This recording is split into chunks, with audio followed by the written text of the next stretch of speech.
ಪ್ರೀತಿಯ ಮಕ್ಕಳೇ, ಇಂದಿನ ಈ ಒಂದು ತರಗತಿಯಲ್ಲಿ ನಾವು ಮುಖ್ಯವಾಗಿ ರೈಲು ಸಾರಿಗೆಯನ್ನು ಕುರಿತು ಚರ್ಚೆ ಮಾಡೋಣ. ತಾವೆಲ್ಲರೂ ರೈಲಿನಲ್ಲಿ ಒಂದು ಕಡೆಯಿಂದ ಇನ್ನೊಂದು ಕಡೆ ಪ್ರಯಾಣ ಮಾಡಿರ್ತೀರ. ಹಾಗಾದರೆ ಈ ರೈಲು ಸಾರಿಗೆಯ ಪ್ರಾಮುಖ್ಯತೆ ಏನು, ಇದನ್ನು ಕುರಿತು ನೋಡೋಣ.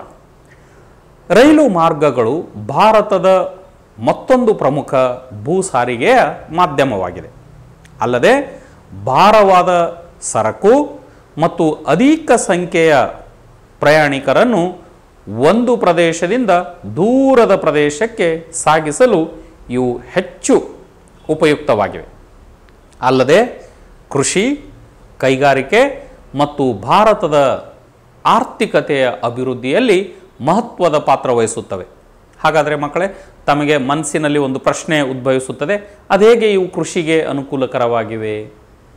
ಕೃಷಿಗೆ ಸಂಬಂಧಪಟ್ಟಂಥ ಫರ್ಟಿಲೈಸರ್ಗಳಾಗಿರಬಹುದು, ಪೆಸ್ಟಿಸೈಡ್ಗಳು, ರಸಗೊಬ್ಬರಗಳು ಮತ್ತು ಕೀಟನಾಶಕಗಳನ್ನು ಒಂದು ಪ್ರದೇಶದಿಂದ ಇನ್ನೊಂದು ಪ್ರದೇಶಕ್ಕೆ ಸಾಗಿಸುತ್ತವೆ. ಅಲ್ಲದೆ ಕೃಷಿಯ ಉತ್ಪನ್ನಗಳನ್ನು ಒಂದು ಪ್ರದೇಶದಿಂದ ಇನ್ನೊಂದು ಪ್ರದೇಶಕ್ಕೆ ಸಾಗಿಸುವಲ್ಲಿ ಇವು ಅತಿ ಪ್ರಮುಖವಾದ ಪಾತ್ರ ವಹಿಸುತ್ತವೆ. ಈ ರೀತಿಯಾಗಿ ಇವು ಕೃಷಿಯ ಅಭಿವೃದ್ಧಿಯಲ್ಲಿ ಸಹಕಾರಿಯಾಗಿವೆ. ಇನ್ನು ಕೈಗಾರಿಕೆಗಳಿಗೆ ತಮಗೆಲ್ಲ ಗೊತ್ತಿರುವಂತೆ ಕಚ್ಚಾ ವಸ್ತುಗಳನ್ನು ಅವುಗಳು ಲಭ್ಯವಿರುವ ಪ್ರದೇಶದಿಂದ ಕೈಗಾರಿಕಾ ಘಟಕಗಳಿಗೆ ಸಾಗಿಸುತ್ತವೆ. ಇನ್ನು ಕೈಗಾರಿಕಾ ಉತ್ಪನ್ನಗಳನ್ನು ಕೈಗಾರಿಕಾ ಉತ್ಪಾದನಾ ಘಟಕದಿಂದ ಮಾರುಕಟ್ಟೆಗೆ ಸಾಗಿಸುವಲ್ಲಿ ಇವು ಸಹಕಾರಿಯಾಗಿವೆ. ಈ ರೀತಿಯಾಗಿ ಒಂದು ದೇಶದ ಆರ್ಥಿಕತೆಯ ಅಭಿವೃದ್ಧಿಗೆ ಇವು ಪ್ರಮುಖ ಕೊಡುಗೆ ನೀಡಿವೆ. ಅಲ್ಲದೆ ದೇಶದ ವ್ಯಾಪಾರ ಮತ್ತು ಪ್ರವಾಸೋದ್ಯಮದ ಬೆಳವಣಿಗೆಗೆ ಇವು ಅತೀ ಸಹಕಾರಿಯಾಗಿವೆ. ಮುಖ್ಯವಾಗಿ ಹೇಳುವುದಾದರೆ, ಒಂದು ರಮಣೀಯವಾದಂಥ ಸ್ಥಳಗಳಿಗೆ ಇದು ಹೆಚ್ಚು ಹೆಚ್ಚು ಜನರನ್ನು ಕೊಂಡೊಯ್ಯುವುದರಿಂದ ಪ್ರವಾಸೋದ್ಯಮದ ಬೆಳವಣಿಗೆ ಸಾಧ್ಯ.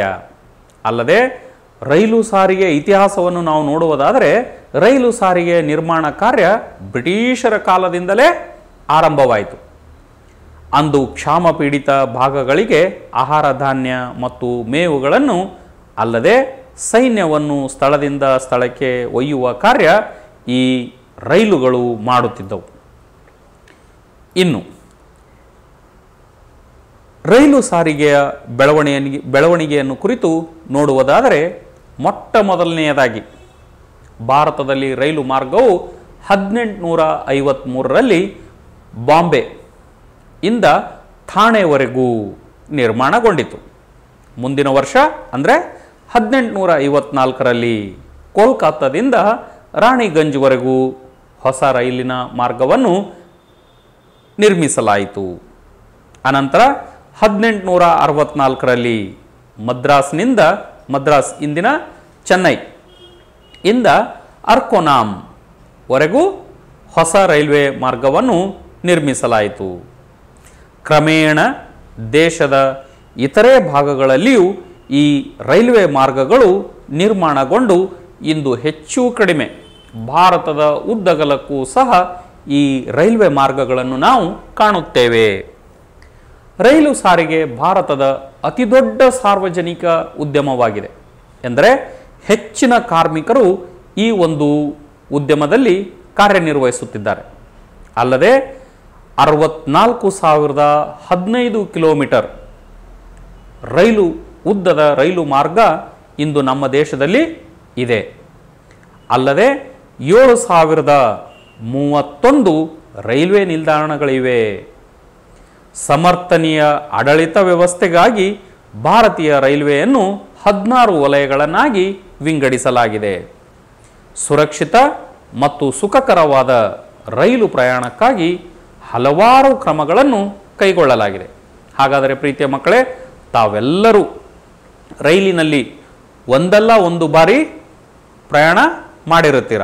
ತಮ್ಮ ಪ್ರಯಾಣ ಸುಖಕರವಾಗಿ ಕ್ಷೇಮಕರವಾಗಿದ್ದು ಎಲ್ಲ ಅನುಕೂಲತೆಗಳನ್ನು ತಾವು ನೋಡಿರುತ್ತೀರ. ಈಗ ಭೂ ಸಾರಿಗೆಯ ಇನ್ನೊಂದು ವಿಧವಾದ ಕೊಳವೆ ಮಾರ್ಗಗಳನ್ನು ಕುರಿತು ನಾವು ಚರ್ಚೆ ಮಾಡೋಣ. ಕೊಳವೆ ಮಾರ್ಗಗಳು ಎಂದರೇನು? ಇದು ಹೊಸ ಭೂ ಸಾರಿಗೆ ವಿಧಾನ. ಕೊಳವೆ ಮಾರ್ಗಗಳನ್ನು ನೆಲದೊಳಗೆ ಹಾಸಲಾಗಿರುತ್ತದೆ. ಅಲ್ಲದೆ ಇದು ವಿಶೇಷವಾಗಿ ಕಚ್ಚಾ ತೈಲವನ್ನು ತೈಲ ಶುದ್ಧೀಕರಣ ಕೇಂದ್ರಗಳಿಗೆ ನೈಸರ್ಗಿಕ ಅನಿಲ ಹಾಗೂ ಕೆಸರು ರೂಪದಲ್ಲಿರುವ ಖನಿಜಗಳನ್ನು ಸಾಗಿಸಲು ಕೊಳವೆ ಮಾರ್ಗಗಳನ್ನು ಬಳಸಲಾಗುತ್ತದೆ. ಭಾರತದಲ್ಲಿ ಇಂದು 35,676 ಕಿಲೋಮೀಟರ್ ಉದ್ದದಷ್ಟು ಕೊಳವೆ ಮಾರ್ಗಗಳು ಇವೆ. ಪ್ರೀತಿಯ ಮಕ್ಕಳೇ, ತಾವೆಲ್ಲರೂ ತಮ್ಮ ಸಮೀಪದ ಪಟ್ಟಣಗಳಲ್ಲಿ, ನಗರಗಳಲ್ಲಿ ಈ ಕೊಳವೆ ಮಾರ್ಗಗಳ ಒಂದು ತೈಲ ಸಂಗ್ರಹಣಾ ಕೇಂದ್ರಗಳನ್ನು ನೋಡಿರುತ್ತೀರ. ಇನ್ನು ಎರಡನೇ ವಿಧವಾದ ಜಲ ಸಾರಿಗೆ ಈ ಕುರಿತು ನಾವು ನೋಡೋಣ. ಪುರಾತನ ಕಾಲದಲ್ಲಿ ಪ್ರಪಂಚದ ಪ್ರಮುಖ ಸಮುದ್ರಯಾನ ರೂಢಿಸಿಕೊಂಡಿದ್ದ ದೇಶಗಳಲ್ಲಿ ಭಾರತವೂ ಒಂದಾಗಿತ್ತು. ಮನುಷ್ಯನಿಗೆ ಒಂದು ಮೂಲ ಗುಣವಿದೆ ಪ್ರೀತಿಯ ಮಕ್ಕಳೇ, ಅದೇನೆಂದರೆ ಕ್ಯೂರಿಯಾಸಿಟಿ, ಕುತೂಹಲ. ನಮ್ಮ ದೇಶದ ಗಡಿಗೆ ಹೊಂದಿಕೊಂಡಿರುವಂಥ ನೀರಿನಾಚೆ ಏನಿದೆ ನೋಡೋಣ. ಈ ಕುತೂಹಲವೇ ಹಲವಾರು ದ್ವೀಪಗಳ, ದೇಶಗಳ ಆವಿಷ್ಕಾರಕ್ಕೆ, ಕಂಡುಹಿಡಿಯುವಿಕೆಗೆ ಮೂಲ ಬುನಾದಿಯಾಯಿತು. ಹಾಗೆ ಇಂದು ಪ್ರಪಂಚದ ಹೆಚ್ಚು ಕಡಿಮೆ ಎಲ್ಲ ಒಂದು ದ್ವೀಪಗಳು ಹಾಗೂ ಎಲ್ಲ ದೇಶಗಳನ್ನು ನಾವು ಇಂದು ಬೇರೆ ಬೇರೆ ಮಾರ್ಗಗಳಿಂದ ಸಂಪರ್ಕಿಸಲು ಸಾಧ್ಯವಾಗಿದೆ. ಈ ಜಲ ಸಂಚಾರವು ಹಡಗು ಮತ್ತು ದೋಣಿಗಳಿಂದ ನೌಕಾಯಾನ ಸೌಲಭ್ಯ ಕಲ್ಪಿಸುತ್ತದೆ. ಜಲಮಾರ್ಗವನ್ನು ನಾವು ಎರಡು ವಿಧಗಳಾಗಿ ವಿಂಗಡಿಸಬಹುದು. ಒಂದು ಒಳನಾಡಿನ ಜಲಸಾರಿಗೆ. ಒಳನಾಡಿನ ಜಲಸಾರಿಗೆ ಅಂದರೆ ದೇಶದ ಒಳಗಡೆಯೇ ನಡೆಯುವಂಥದ್ದು. ಇನ್ನು ಸಾಗರ ಜಲಸಾರಿಗೆ.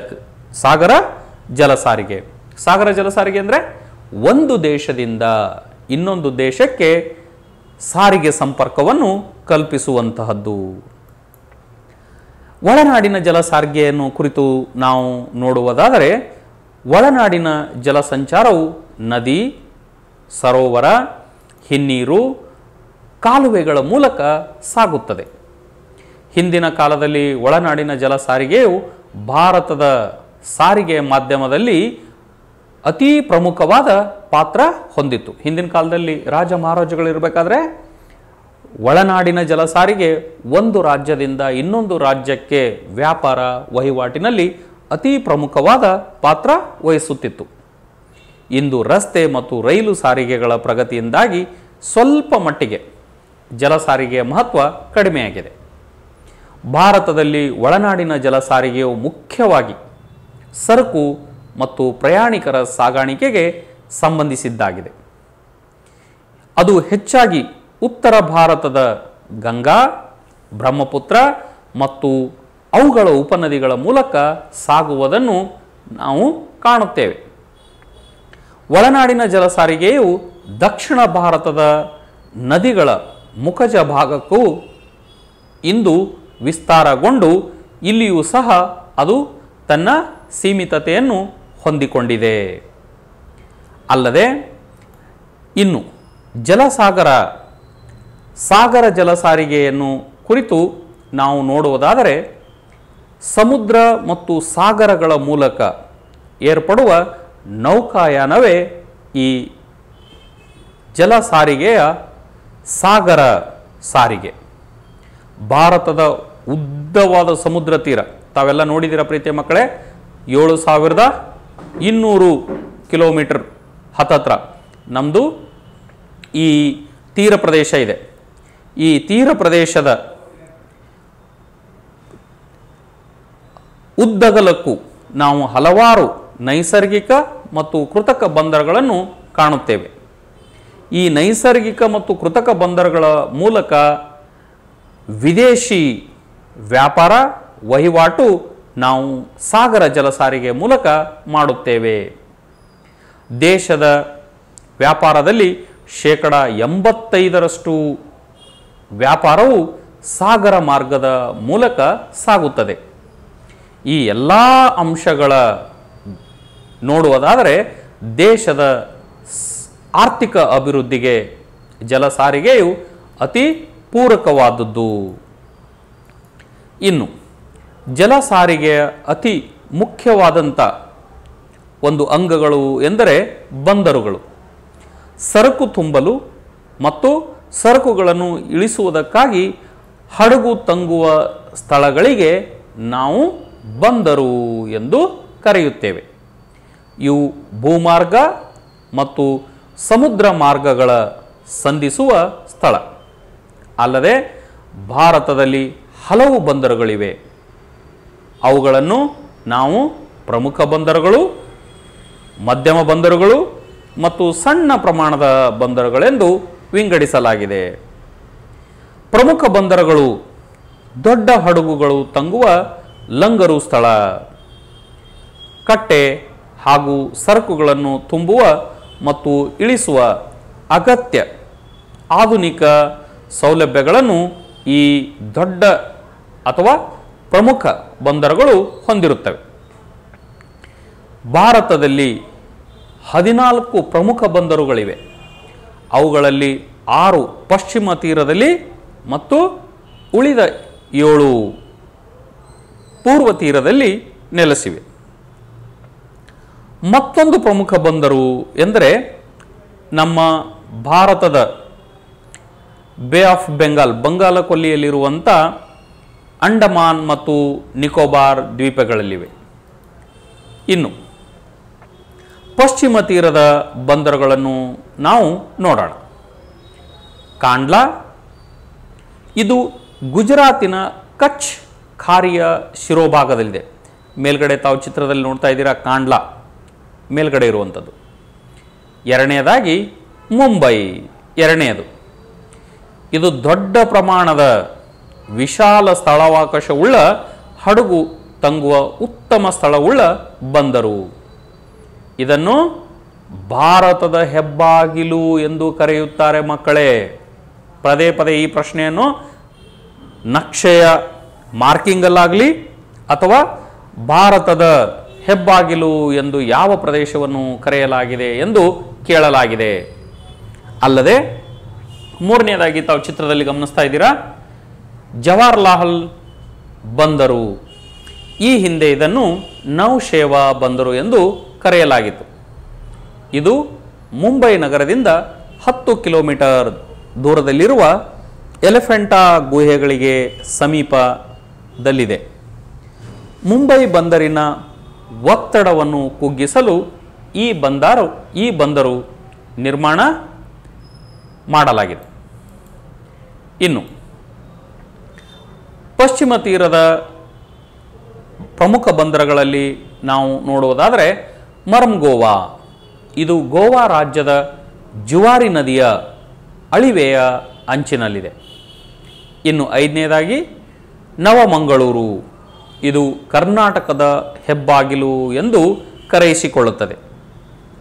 ಆರನೇದಾಗಿ ನೋಡೋದಾದರೆ ಕೊಚ್ಚಿ, ಕೇರಳ ತೀರದಲ್ಲಿರುವ ಇದನ್ನು ಅರಬ್ಬಿ ಸಮುದ್ರದ ರಾಣಿ ಎಂದು ಕರೆಯಲಾಗುತ್ತದೆ. ಪ್ರೀತಿಯ ಮಕ್ಕಳೇ, ಮ್ಯಾಪ್ ಮಾರ್ಕಿಂಗಲ್ಲಿ, ನಕ್ಷೆಯ ಒಂದು ಮಾರ್ಕಿಂಗಲ್ಲಿ ನಿಮಗೆ ನವಮಂಗಳೂರು ಬಂದರನ್ನು ಮಾರ್ಕ್ ಮಾಡಿ ಎಂದು ಕೇಳುವುದಿಲ್ಲ. ಅರಬ್ಬಿ ಕೊಚ್ಚಿ ಗುರುತಿಸಿ, ನಕ್ಷೆಯಲ್ಲಿ ಕೊಚ್ಚಿ ಗುರುತಿಸಿ ಎಂದು ಕೇಳುವುದಿಲ್ಲ. ನಿಮಗೆ ಈಗ ಅಪ್ಲಿಕೇಶನ್ ಓರಿಯೆಂಟೆಡ್ ಅಂದರೆ ಕೊಚ್ಚಿ ಎಂದು ಕೇಳುವ ಬದಲು ಅರಬ್ಬಿ ಸಮುದ್ರದ ರಾಣಿಯನ್ನು ನಕ್ಷೆಯಲ್ಲಿ, ಭಾರತದ ನಕ್ಷೆಯನ್ನು ಬರೆದು ಅರಬ್ಬಿ ಸಮುದ್ರದ ರಾಣಿ ಎಂದು ಕರೆಯಲ್ಪಡುವ ಪ್ರದೇಶವನ್ನು ಗುರುತಿಸಿ ಎಂದು ಕೇಳಬಹುದು. ಇನ್ನು ನವಮಂಗಳೂರು ಎಂದು ಕೇಳುವ ಬದಲು ಅರಬ್ಬಿ ಸಮುದ್ರದ ರಾಣಿ ಎಂಬ ಪ್ರದೇಶವನ್ನು ಗುರುತಿಸಿ ಎಂದು ಕೇಳಬಹುದು.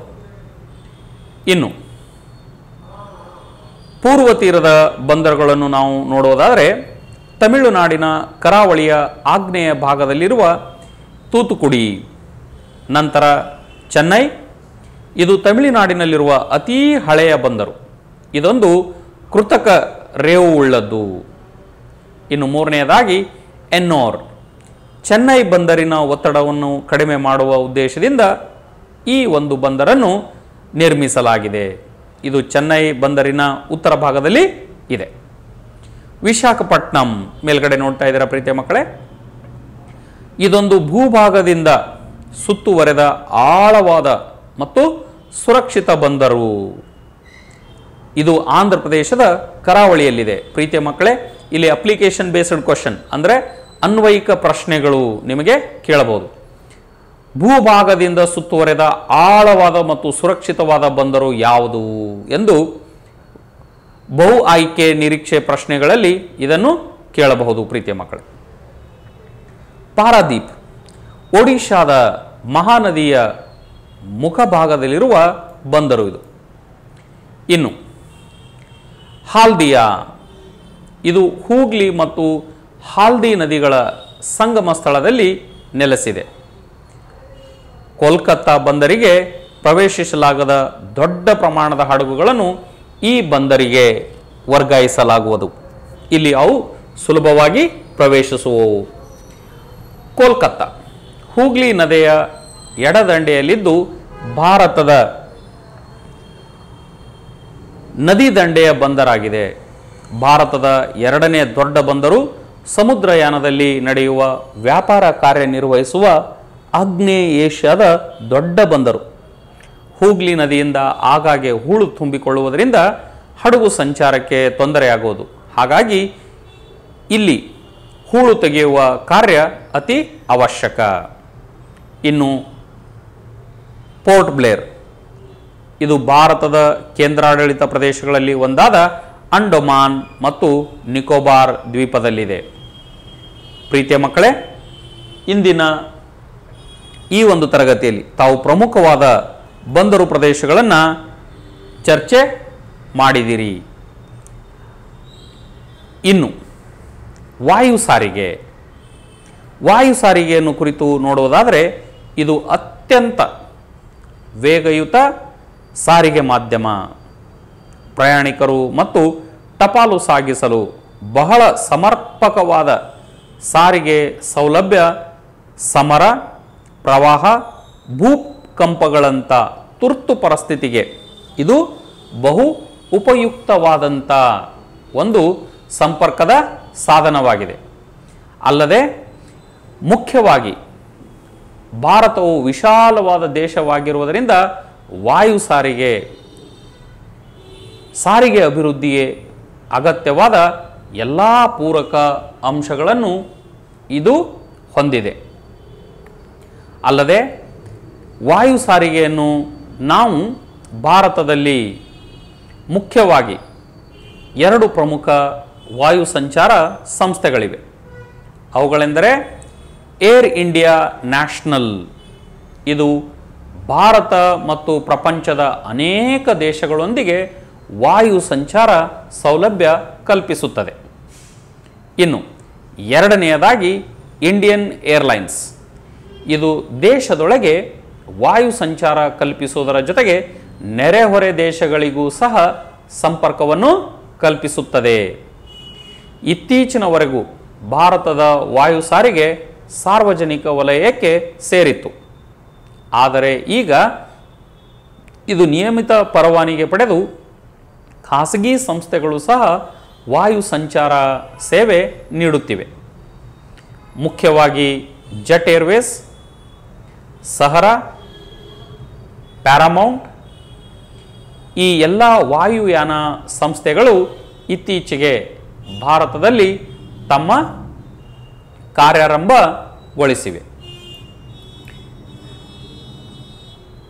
ವಿಮಾನ ನಿಲ್ದಾಣಗಳನ್ನು ಕುರಿತು ನೋಡುವುದಾದರೆ ಭಾರತದಲ್ಲಿ ಒಟ್ಟಾರೆಯಾಗಿ 141 ವಿಮಾನ ನಿಲ್ದಾಣಗಳಿವೆ. ಅವುಗಳಲ್ಲಿ 28 ಅಂತಾರಾಷ್ಟ್ರೀಯ ವಿಮಾನ ನಿಲ್ದಾಣಗಳು ಹಾಗೂ 88 ದೇಶೀಯ ವಿಮಾನ ನಿಲ್ದಾಣಗಳು, 25 ವಾಯುಪಡೆಗೆ ಸೇರಿದ ಗಡಿ ಭದ್ರತಾ ವಿಮಾನ ನಿಲ್ದಾಣಗಳು ಇವೆ. ಮುಂದಿನ ತರಗತಿಯಲ್ಲಿ ಈ ವಿಮಾನ ನಿಲ್ದಾಣಗಳನ್ನು ಕುರಿತು ನಾವು ಚರ್ಚೆ ಮಾಡೋಣ.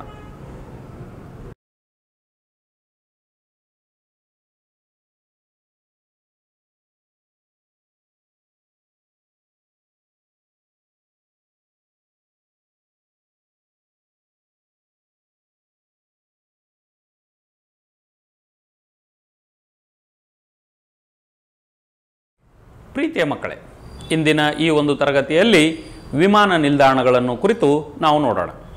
ಭಾರತದಲ್ಲಿ ಒಟ್ಟಾರೆಯಾಗಿ 141 ವಿಮಾನ ನಿಲ್ದಾಣಗಳಿವೆ. ಈ ಸಂಖ್ಯೆಗಳನ್ನು ತಾವು ಪರೀಕ್ಷಾ ದೃಷ್ಟಿಯಿಂದ ಗಮನದಲ್ಲಿಟ್ಟುಕೊಳ್ಳಿ ಮಕ್ಕಳೇ.